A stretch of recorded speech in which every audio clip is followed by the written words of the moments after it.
Кој се крие под псевдонимот марксист и поет? Не можам да се сетам овој поет. Ајде да пробаме да објаснам.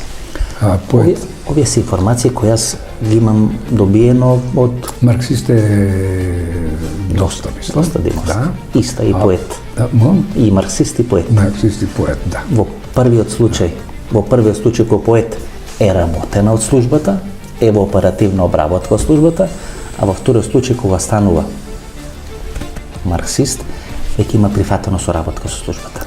Е веќе на оперативна функција во рамки на службата.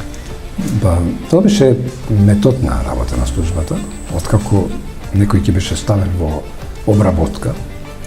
После овој период се одлучуваше што со него.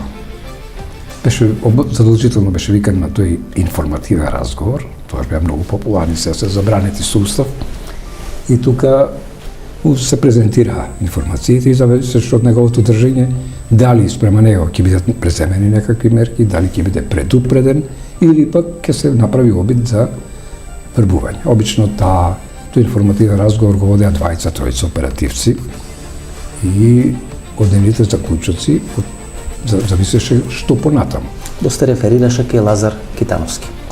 Тоа се информации Доста имаше блиски односи и со Фрчковски, кој беше министер за внатрешни работи, и со Лазо Китановски. И голем дел од Лазо Китановски има клучна улога во таа пресметка со нас, што беше 97 година, он ја даде концептот како да се пресметка. Пресметката со